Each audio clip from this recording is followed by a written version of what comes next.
आमे दिहे टैक्सी करी बाहरी पड़लु पिला कहीं नथिले मु बाहर को मुह करी बसथिली ये कहले पिला माने सांगरे नाहंती बोली मुह सुके बसछ ना कोन मु कहली ना मो एमती कुआडे गले मोर बहुत कथा मने पड़े 40 वर्ष जीवन केते दुख केते सुख दुख सुख होबा कोन कथा नहीं मते किंतु रास्ता देखिया को बहुत भल लागे ये सेटु कहले खाली रास्ता आडे काहे अनौछ कथा कहून पिला ने थिले हमर बहुत कथा गप पड़े आंको मन मानी थिले गपंती नले से भी चुप हो बसंती आज बोधे तांकर गपिबा को मूड थिला मु भी गप आरंभ कली 40 वर्ष जीवन भितर केते सुख केते दुख से मो पई कोन भूल कर दैछंती मु तांको पई कोन भूल कर दैछि केतेले बहुत दुख रे आमे दिन काटिचु कोन केतेले पुनी सेई दुख भितर भी खुशी करचु सेई सब कथा पड़े बेले बेले एमती गप लहर कला आम भितर कली भी लागि जाए आज पिला माने कहि नाहंती गाड़ी नहीं कि आम जाऊलु बाटर गला सुंदर काशतंडी आ धान खेत पड़ा पाखे पैड़ थिला मुझे कहली पैड़ पीवा मत पैड़ पीवा को बहुत भल लगे आ मुझे सब बेले चिड़ाए कहे तुमर परिश्रा अनुकूल परिश्रा शेष सी टे जल्दी जल्दी परिश्रा जाती ये कथाटा भी ये कहली जे एथिरे गोटे जानिबा कथा भी अच्छी मु भारी नुआ नुआ बाहला बेले मु भारी व्यस्त हो पड़िली एते थर कौन ये परिश्रा जाउछंती आंकर जने बहुत प्रतिष्ठित डाक्तर बंधु को मु एक पचारि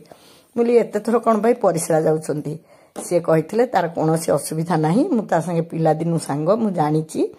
बेले बेले ब्लाडर टा टिके छोट थाए से बारंबार परिश्रा लगे सी परिश्रा जाइके आसला बेलू मु पैड़ बराद देकी कटई देइथिली आमे सांग होई पैड़ पिलु आ मु भी हसिली मु कहली आज तुम परिश्रा कथा मु वीडियो रे कहिथिली अवश्य एथि पई कहली जे जदि कहीं जन एमती बारंबार परिश्रा जाउछंती आपण हठात व्यस्त होई पड़ंतुनी परीक्षा निरीक्षा अवश्य करंतु किंतु एभली भी थाए जे गठनमूलक असुविधा जे ब्लाडरटा जेतेबेले तयारी हेची मनुष्यर अंग प्रत्यंग सबु तो सब समान न थाए कहार गोटे थाए ब्रुकक कहार सब मनुष्यर दीटा थिला बेले कहार पुनी गोटे थाए से भी पुनी चलंती ना नहीं सेमती तांकर परिश्रा थलीटा टिके छोट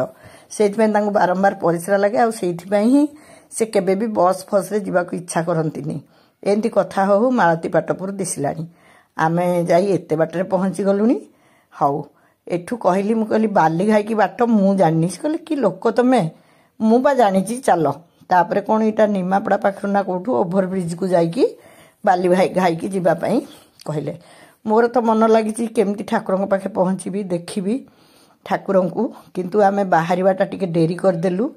कहीं ना आपण मैंने जानी आम अमरकंटक रू फेरला टिके ठंडा हो जाइए आम देह को आउ देह भी टिके असुस्थ लगुच जहाँ भी हो जेहेतु ठाकुर सम्मिलनी पड़ी पिला मानकर छुट्टी नथिले भी आम दिहे बाहरी जाइलु ठाकुर गेट देखला बेलू मो मन कुंढमट हो गला प्रभु मोर गुरुदेवंकर ये हूँ सार्वभौम सम्मिलनी दूर को हेले तो जापारे किंतु ओडिशा रे जदि पड़े मुझे भी हो चेष्टा करके आसे सेठी पशिला बेलू भजन शुभुला तथापि मो मनरे द्वंद्व थिला कहीं आमे पहुँचला बेलू दीटा पाखापाखि हो जाइथिला जे आमे पहुँची ठाकुर दर्शन जदि करूँ तो सांगे सांगे फेरी आसबू किंतु सेठी पहुँचिकी आ कौन ठाकुर दर्शन न करके आमे फेरबू कि आमे पहुँचला बेलू सतु सत ठाकुर पहड़ पड़ जाइथिला एटा होची पूजा मंडप एठी ठाकुर विराजमान हुअंती आमर विधि विधान अनुजाई एठी ठाकुर षोडशोपचार पूजा हुए आ विभिन्न अधिवेशन सबू अनुष्ठित हुए किंतु मुझे निरीक्षिकी देखिली प्रकृत में ठाकुर पहड़ पड़ जाइए किंतु किसी भजन कीर्तन काम चली कई लोक से बसिकी देखा देखी कर मुझे कहली मुझे देख जहाँ भी हो ठाकुर को न देखिकी कौन मुझी जहाँकर मुह चाहे टिके मो हृदय को शीतल करी बोली धाईकरी आसी दर्शन न करी मुझीनी सेठू एति बेलू आम आश्रम ब्रह्मचारी भाई मृत्यु चैतन्य ब्रह्मचारी भाई संगे देखाला ये सेठू कहले कहीं व्यस्त हो चारिआडे बुलु बुलु कुआडे समय कटिज 3:30 बेलू तो ठाकुर पुणी अधिवेशन आरंभ हो ठाकुर पुणी मंडप को आसवे दर्शन करके जीवा आ कौन ठीक अच्छे आम से चारिआड बुलाबुली कलु ये जो मंदिर होती पताका सब जयगुरु पताका दीप जालिया से जगह है जो मंदिर टी यहाँ हूँ ठाकुर विश्राम जगह ठाकुर से मंदिर को जाती सभा को विश्राम जगार ठाकुर थिले किंतु पहड़ सीठी भी पड़ा मु तो चारिआडे बुलूली मुझे एपर्यंत आईली जे मो ठाकुर मुह मु देखनी कहीं विश्राम जाइटू यही कथा कहला बेलू से जड़े भौणी यही मंडप परिक्रमा करते मुझे सांगे सांगे कहली रुह मुझे ठाकुर को प्रणाम करके मंडप प्रदक्षिणा कर पलि आसे तापर मु भी गली ये कौटी प्राय आम एत मंदिर जाऊ मोर भाग्य जहाँ सी निजे दर्शन करने को न जाकि भी मत नियंती मु सब ये पाखे कृतज्ञ किंतु से जगार पहुँचती हेले भितर को जमा भिड़ गहली ठेलिकी जाती एत भिड़ नाला से बाहर प्रणाम कले मत कहले तू तोर जा कौन कर ठाकुर को प्रदक्षिणा कली करके आसिली पुणी से ठाकुर जो विश्राम नहीं से मंदिर सामने जयगुरु पताका भारी सुंदर उड़ूला सेठी देखिली यहाँ दीप जावाई कराई आप देखिए आग को मुझे देखी माने एते बड़ काम भी केमती श्रृंखलित होची सकाळ ओली दीप जाली ऊपर ओली से जगह देखिए सफा तापर मु कहली चल कोठी कोन टिके किणा बिका करबा घरे छुआ अछंती एमिति भी सम्मेलन ने बहुत भल भल जिनस मिले ठाकुर चामर आलट ठाकुर विग्रह ये सब मिले बोली मु टिके बुलाबुली करे समस्ते बुलंती दुकान पड़ी थाए आ से दुकान को जाइकी ठाकुर सुंदर कैलेंडर आउ किछि जिनस समय तो कटेबी तापर एमिति ठाकुर दर्शन कर सारिकी ये सब करथांती एगुड़ा आग करदेकी जितेबाला कृपा हम दर्शन करी दर्शन कर सारे आम जीवु तेणु ये सब कम को आग छिंडाई देली सब किणा बिका कली ये कहली मु गोटे जगह बस आम कथा हो जाइलु से ठाकुर जो निवास स्थल जो मंदिर होता सी ता सामने बसिले मु चारिआड मंडप जाक बुलिली मु कहली अरे मु कौन ठाकुर को देखनी बोली मन दुख करुली ये जगह तो ठाकुरमय मो मन को गोटे कथा आसला मु कहली अरे एठी आमे जेते भाई भौणी सब एकाठी हिचु समस्त हृदय तो आम ठाकुर ताले एठी हजार हजार लक्ष लक्ष ठाकुर को दर्शन मु पाइली पाखे यज्ञ मंडपटी भारी सुंदर लगिला मु पुणी सेठी जाकि गोटे वीडियो करदेली ये सब कथा भितर वीडियो भी चलता जो जगह मते बहुत भल लगुला से जगार मु वीडियो करती सेठू वीडियो करके फेरला बेलू मत लगिला ठाकुर विश्राम मंदिर खोलिला ये देखो मुझे कहती ना दीप गदा होता संध्या बेलू से जगह परिष्कार हो जाता एते लोक सेठी एकाठी हुंती किंतु प्रत्येक सम्मेलन मु देखी एत श्रृंखलित भाव में चली थाए आपण मैंने आखिरे न देखले विश्वास करें आते लोकों एत स्वादिष्ट प्रसाद व्यवस्था हुए ता भी केबे जे प्रसाद सेवन करना से विश्वास करें सतरे एत लोकों केमिति प्रसाद व्यवस्था होता है मुझे कथा भाविला बेलू ठाकुर को सभा मंडप को नेबार बंदोबस्त करुले सन्यासी आ ब्रह्मचारी भाई मैंने मुझे लाखिकी रहीकि वीडियो कली मुझे हौ एतक देखी मो भाग्य थिला एमिति तो जदि मंचरे ठाकुर को देखी थांती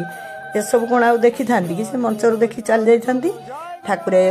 कार आसिक लगी जाइथिला कहीं ठाकुर रहिबा जगार सभा मंडप बहुत दूर थिला तेणु ये ब्रह्मचारी भाई जनक ठाकुर को लेकिन गले आउ सेठी जे थिले सेठी संकीर्तन भी आरंभ हो जाइथिला मु तो सेठी लाखिथिली मु ठाकुर जीवे सभास्थल को सभास्थल टिके ठाकुर को दर्शन करदेवी तापर आम पलि जीवु सांगरे कहीं आसी नाहांती केमती शीघ्र जाइए पहुँचबू भारी भल लगुला मु सब बेले मंडप ही ठाकुर को दर्शन करे ये देखिली मु भी भाविली आपण मानक भी मुझा कहीं न बांटी सब बेले तो ये सुजोग आसे नहीं सेपटे बड़ मंडप परदा पड़ा से ठाकुर प्रकृत गले गाड़ी में बसिकी ठाकुर जमी सियाड़ू आइले एठी सब जो फाँका पड़ा जगह समस्ते पाखक चली आसिले आठी भी भजन बोलाला ये भजन सब तो आम सब अभ्यस्त कहीं आमर जो भजनावली ठाकुर अच्छी आम जो मैंने ठाकुर को आश्रित आम समस्ते से भजन सांगे संपृक्त आई साजसज्जा भी बहुत भल लगुला मु खाली अनई थी केतेबेले पहड़ खोल सतु सत पहड़ भी खोलीगला ठाकुर दिव्य सुंदर मूर्ति को देखिकी मो मन जो दुख करके बसी एत समय प्राय 2.5 घंटा हाँ 2.5 घंटा हम 2टा नहीं 2 घंटा हम 2टा बाजिया को 5 मिनट खंड थी आम पहुँचलु 3:30 पर ठाकुर आसिले सेठी को आम ठाकुर को दर्शन करदेलु तापर मु कहली हो आउ किछि नहीं एठिका काम सरला एथर जीवा आपण मानकु भी मु कहिछि मु 15 दिन तले 15 दिन भी हबनी मो 11-12 दिन तले मु पूरी आसीथिली किंतु से दिन आम दर्शन कलु बाट मंगला आउ जो भक्त सालबेग पीठ समुद्र कूल किंतु जगन्नाथ दर्शन कलुनी कहीं मंदिर भितर पशिजु काले बाहरी पारिबुनी ट्रेन टाइम 7टा बेले थिला आमर जने बंधुंकर से जाइनथिली मन दुख कली मुली प्रभु भक्त हृदय तुमको दर्शन कली तथापि तुमको सीधा सड़क दर्शन न कले मते केबे हेले भल लागिबनी ମୋତେ ଟିକେ ଡୋରି ଲଗେଇ ଦୟାକରି ଟିକେ ଆଣିବ। ଯାହା ହେଉ ମୁଁ ଯେତେବେଳେ ଅମରକଣ୍ଟକ ଯାଇଥିଲି ମୁଁ ଭାବି ପାରିନଥିଲି ମୋ ଦେହ ଅବସ୍ଥା ଯାହା ମୁଁ ପୁଣି ଯାଇକିରି ଠାକୁରଙ୍କୁ ଦର୍ଶନ କରିବି କି ନାହିଁ। ସନ୍ଧ୍ୟାବେଳକୁ ତ ଆମେ ସେଠୁ ଫେରିଲୁ। ବାଟରେ ଏଇ ଠାକୁରଙ୍କ କଥା ହିଁ ପଡ଼ିଲା। ଆମେ ବି ଠିକ୍ କଲୁ ଯେ ଆମେ ଏଠୁ ଯାଇକି ଜଗନ୍ନାଥ ମନ୍ଦିରକୁ ଯିବୁ। ସେ ବି କହୁଥିଲେ କହିଲେ ତୁମେ ସେଠି ଆଉ କ'ଣ ସବୁ ବୁଲିକି ଦେଖିଲ ସମ୍ମିଳନୀ ଜାଗାରେ। ମୋତେ ତ ସବୁବେଳେ ଠାକୁରଙ୍କୁ ଅନେଇକି ରହିବାକୁ ଭଲ ଲାଗେ। ଏବେ ଯେହେତୁ ଭିଡ଼ିଓ କରୁଛି ଭିଡ଼ିଓ ଟିକେ ଟିକେ କଲି, ଦୋକାନ ବଜାର ବୁଲିଲି। ମୋତେ କହିଲେ ତାହେଲେ ଦୋକାନରେ କ'ଣ ଦେଖିଲୁ? ମୁଁ କହିଲି କାହିଁ ତୁମର ଯଦି ଏତେ ଜାଣିବାକୁ ଇଚ୍ଛା ହେଉଛି ତୁମେ କାହିଁ ଦୋକାନ ନ ବୁଲିକି ବସିଥିଲ, ମୋତେ କାହିଁ ପଚାରିଛ? ଏତେବେଳୁ ମୋ ହ୍ୱାଟ୍ସଆପ୍ରେ ଗୋଟେ ଭିଡ଼ିଓ ଆସିଲା। କହିଲେ ଆରେ ଏ ଭିଡ଼ିଓ କ'ଣ ଦେଖେ। ଦେଖିଲା ବେଳକୁ ମୋର ଜଣେ ପରିଚିତ କିଏ ମୁଁ ଯେତେବେଳେ ଭିଡ଼ିଓ କରୁଥିଲି ସିଏ ଏ ଭିଡ଼ିଓକୁ କରିଛନ୍ତି ଆଉ ପଠେଇଲେ। ମୋତେ ବହୁତ ଖୁସି ଲାଗିଲା ଯେ ମୁଁ ସେ ଭିତରେ ଠାକୁରଙ୍କ ଭିଡ଼ିଓ କଲାବେଳକୁ ପଛପଟୁ ଆଉ କିଏ ଭିଡ଼ିଓ କରିଛନ୍ତି। ମୁଁ ବି ସେଇଠୁ ଭାବିଲି ଯେ ଏଇ ଭିଡ଼ିଓଟି ବି ମୁଁ ଆପଣମାନଙ୍କୁ ବାଣ୍ଟିବି। ଯିଏ ପଠେଇଛନ୍ତି ତାଙ୍କର ବି ଟିକେ ଆଗ୍ରହ ରହିବ। ସେଇତିକି ବେଳେ ଯେଉଁ ଠାକୁରେ ଯାଉଥିଲେ ମଞ୍ଚକୁ, ଠାକୁରଙ୍କର ସବୁବେଳେ ପ୍ରତୀକାତ୍ମକ ପାଦୁକା ହିଁ ଯାଏ। ଠାକୁରଙ୍କ ବିଗ୍ରହ ଏପଟ ସେପଟ ହୁଏ ନାହିଁ। ବିଗ୍ରହ ଗୋଟେ ଜାଗାରେ ପ୍ରତିଷ୍ଠା ହୋଇଥାଏ, ଠାକୁରଙ୍କର ଏଇ ଯେଉଁ ପ୍ରତୀକାତ୍ମକ ପାଦୁକା ଯାଏ। ସେ ସାଇଡ଼୍ରେ ବି ଠାକୁରଙ୍କର ପୁରା ଖଟ ବିଛଣା ତାଙ୍କର ପଢ଼ା ଟେବୁଲ ସବୁର ବ୍ୟବସ୍ଥା ବି ହୋଇଥାଏ। ସେଇଠୁ ପ୍ରତୀକାତ୍ମକ ଭାବରେ କିଛି ଫୁଲରେ ଆଣିକି ପାଦୁକରେ ଦିଆଯାଏ। ସେଇ ପାଦୁକକୁ ପୁଣି ସଭା ମଣ୍ଡପକୁ ନିଆଯାଏ। ମୁଁ ମନେ ମନେ ଭାବିଲି ମୁଁ ଏକଥା ତ କହିବି ବୋଲି ଭାବିନଥିଲି, କିନ୍ତୁ ଯେହେତୁ ଏଇ ମୁଁ ଭିଡ଼ିଓ କରୁଥିବା ବେଳର ଭିଡ଼ିଓଟି ମୋ ପାଖେ ଆସି ପହଞ୍ଚିଗଲା, ତେଣୁ ମୁଁ ଏ କଥା ବି କହିଦେବାକୁ ଉଚିତ ମନେ କଲି ଆଉ କହିଦେଲି। ଏଇଟା ଆମର ବାଟରେ ପଡ଼ିଥିଲା ଗପସପ। ମନ ବହୁତ ଖୁସି ଥିଲା ଯେ ଯାହା ହେଉ ସତରେ ଜଗା ଡୋରି ଲଗେଇଛନ୍ତି, ଆମେ ଜଗନ୍ନାଥ ଦର୍ଶନ କରିବାକୁ ଯାଉଛୁ। ତାପରେ ଗୋଟେ କଥାରେ କହିଛି ଗୁରୁ ଆଉ ଗୋବିନ୍ଦ, ମାନେ ଜଗନ୍ନାଥ ଆଉ ଆମର ଗୁରୁ ଦୁହିଁଙ୍କୁ ଏକକାଳୀନ ଦେଖିବା ଗୋଟେ ପରମ ସୌଭାଗ୍ୟ। ଯେହେତୁ ବାଲିଘାଇରେ ସମ୍ମିଳନୀଟି ହୋଇଥିଲା ତେଣୁ ସିନା ମୋତେ ସୁଯୋଗ ମିଳିଲା ଏପଟେ ଠାକୁରଙ୍କୁ ଦର୍ଶନ କରିବି, ସେପଟେ ପୁରୀ ଦର୍ଶନ କରିବି। ଏ ସୁଯୋଗ କ'ଣ ଆମେ ହାତଛଡ଼ା କରିବୁ? ଆମେ ଯାଇକି ସେ ଶ୍ରୀ ସେତୁ ଦେଇକି ପହଞ୍ଚିଗଲୁ। ସେଇଠି ମନ୍ଦିରକୁ ବାହାରିଲୁ। ଭାରି ସୁନ୍ଦର ଲାଗୁଥିଲା। ଠିକ୍ ସୂର୍ଯ୍ୟାସ୍ତ ପରେ ପରେ ହିଁ ଆମେ ପୁରୀରେ ପହଞ୍ଚିଗଲୁ। ସେ ତ ଗାଡ଼ି ବ୍ୟବସ୍ଥା ଥିଲା, ଗାଡ଼ିରେ ଆମେ ଗଲୁ। ଯାଇକିରି ଜଗନ୍ନାଥ ମନ୍ଦିରରେ ପହଞ୍ଚିଲା ବେଳକୁ ମନଟା ବହୁତ ଆନନ୍ଦରେ ମୋର ଗଦଗଦ ହୋଇଯାଉଥିଲା। ହେଲେ ଯେତେବେଳେ ଲୋକ ସମାଗମ ଦେଖିଲୁ ମୋର ହୋସ୍ ଉଡ଼ିଗଲା ଯେ କେମିତି ଆମେ ପୁଣି ମନ୍ଦିରକୁ ତ ପଳେଇ ଆସିଛୁ। ଆଜି ଆଉ ଗହଳିକୁ ଦେଖିକି ବା ଡେରି ହେଇଯିବ ବୋଲି ମନ୍ଦିର ନ ଯାଇ ଫେରିବାର ନଥିଲା। ଆଉ ସବୁବେଳେ କହିଛି ମୋର ସୌଭାଗ୍ୟ, ସିଏ ଭିଡ଼ ଗହଳିରେ ନ ଗଲେ ବି ସବୁବେଳେ ମୋତେ ଅପେକ୍ଷା କରନ୍ତି ଆଉ କହନ୍ତି ତୁ ଯା। ଏଥର କିନ୍ତୁ ମୁଁ କହିଲି ଆମେ ତ ମହାପ୍ରସାଦ ନିଶ୍ଚୟ ଖାଇବା, ବର୍ଷର ଶେଷ ଜଗନ୍ନାଥ ଦର୍ଶନ, ଆଉ କ'ଣ 31 ତାରିଖ ଭିତରେ ଆମେ ଆସିପାରିବା? ତମେ ସାଙ୍ଗ ହେଇକି ମୋ ସାଙ୍ଗେ ଚାଲ। ଯିବା ପୂର୍ବରୁ ସେଇଠି କିଛି ଫଟୋ ଉଠେଇଲୁ। ମୁଁ ମନେ ପଡ଼ିଲା, ମୁଁ କହିଲି କି ସୁନ୍ଦର ଆମର ସେଠି ସମ୍ମିଳନୀରେ ଠାକୁରଙ୍କ ବାନା ଉଡ଼ୁଥିଲା, ଏଠି ବି ଜଗନ୍ନାଥଙ୍କ ବାନା ଖୁବ୍ ସୁନ୍ଦର ଉଡ଼ୁଛି। ସେତିକିବେଳେ ପୁଣି ମନେ ପଡ଼ିଲା, ମୁଁ ଦେଖ ମୃଗନାଭି କସ୍ତୁରୀ କେମିତି ବିକ୍ରି ହେଉଛି। ମୁଁ ତାଙ୍କୁ ଥଟ୍ଟା କରି କହିଲି ଏଗୁଡ଼ା କେବେ ବି ମୃଗନାଭି ନୁହେଁ। ସେ ସେଠୁ ହସିଲେ, କହିଲେ ମା ତୁ କିଛି କହନି, ତୁ ଯାହାରି। ମୁଁ କହିଲି ଏଇଟା ତିଆରି କରୁଛ କେମିତି? ସେ କହିଲେ ମୋର ଏଇନା ଗରାଖ ଅଛନ୍ତି, ମୁଁ କହିବିନି। ପୁରା ରୁମ ଲାଗିକି ଗୋଲ ଗୋଲ, ଆପଣମାନେ ବି ଜାଣିଥିବେ ନାହିଁ, କେହି କେହି ମୃଗ ଦେହରେ ମୃଗନାଭି ଥାଏ। ସେଇଟା କ'ଣ 300 ଟଙ୍କାରେ ମିଳିପାରିବ? ଯେମିତି ଗାଈ ମୁଣ୍ଡରେ ଗୋରଚନା, ଯଦି ଆପଣମାନେ ଗୋରଚନା ବା ମୃଗନାଭି ବିଷୟରେ ନ ଜାଣିଛନ୍ତି କହିଲେ ମୁଁ ଗୋଟେ ଅଲଗା ଭିଡ଼ିଓ କରି କହିବି ଯେ ଗୋରଚନା କାହାକୁ କହନ୍ତି, କସ୍ତୁରୀ କାହାକୁ କହନ୍ତି। ତେଣୁ ଏସବୁ କଥା ମନେ ପଡ଼ିଲା।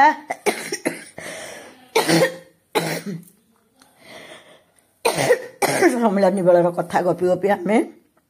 ଧାଡ଼ିରେ ଠିଆ ହେଲୁ। ଆପଣମାନେ ଦେଖୁଥିବେ ମୁଁ ଜମା ମୋ କାଶ ରୋକିବାର ଏଇ ଅମରକଣ୍ଟକରେ ଆମକୁ ବହୁତ ଥଣ୍ଡା ହେଇଗଲା। ପ୍ରକୃତରେ ମୁଁ ତ ଟିକେ ଟୁଣୁକା ଟୁଣୁକି ଖାଏ, ସେଥିପାଇଁ ମୋର ଟିକେ କାଶ ଛାଡ଼ିବାକୁ ଡେରି ହେଉଛି। ଆଉ ସେଇ ସମ୍ମିଳନୀ କଥା ଧାଡ଼ିରେ ଆଉ କ'ଣ ଗପିବୁ? ସିଆଡ଼େ ପତିତପାବନ ବାନାକୁ ଅନେଇଛୁ, ଇଆଡ଼େ ସମ୍ମିଳନୀରେ କ'ଣ ସବୁ ବିକା କିଣା ହେଉଥିଲା। ବୋଲେ ଆରେ ତମେ କାହିଁକି ବୁଲିଲନି, ମୋତେ କାହିଁକି ପଚାରୁଛ? ମୁଁ ଏମିତି କହୁଥିଲି ସିନା, କିନ୍ତୁ ଆମ ଭିତରେ ଆମେ ଗପସପ ବି ଚଲେଇଥିଲୁ। ଆଉ ଏକକାଳୀନ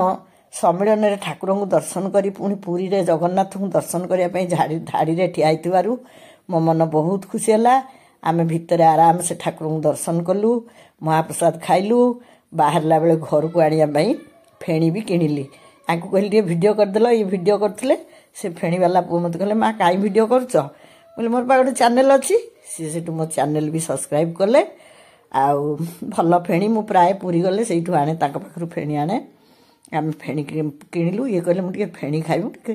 मीठा टे मु मीठा भात खाइली से सादा भात खाइले तथापि फेणी खाइले एतबेलू आउ से सरकारी मागणा गाड़ी नथिला आम 100 टଙ୍କା देकी पुणी श्री सेतु को गलु कहीं सेठी आम गाड़ी थुआ है आम गाड़ी से जीवु मुझे पुणी कहली मुझे हय आउ से दिन तो बाट मंगला दर्शन करते आज टी करते वर्षा सरी आसूची वर्षटा सरुची टे दर्शन करदे जाते डेरी तो है एत 9:30 हो सारे से बाट मंगला भी गलु से माँ को दर्शन कली मनटा आज मोर बहुत खुशी थिला जे जहा जगन्नाथ को दर्शन करनथिले बोली दुख थिला जहा 24 मसीह मोर से दुख पूरण है आ माँ को भी मु बहुत भलरे दर्शन कली मुझे एथर काम सरला मो मोर जाऊँगी ढुलैबी से ढुलैबी कौन पुणी गप जमिला पिलाने तो कहीं नहांती एक ना ढुलाऊनी मु मिछरे गाले होगी पड़ी से मोर मन पड़ा मुझे अरे हे आज आम सांग हो समुद्र कूल को जापरले समुद्र कूल को गले ये जो बम्बई लड्डू किणिकी मु खाए आज तो गलुनी आ बम्बई लड्डू खाइबी कौठू तेणु पुणी आखि बुझिकी मन पकाउली कि सुंदर लगुला ठाकुर जगन्नाथ भी बहुत सुंदर लगुले ठाकुर भी बहुत सुंदर लगुले घरे पहुँचला बेलू 11टा पाखापाखि हो जाइतिला तथापि मन एते खुशी थिला आज दिन एते खुशी थिला आ कौन कहबी जगन्नाथ समस्त मंगल करंतु 2024 शेष जगन्नाथ दर्शन मो स्मरणीय आ आनंददायक।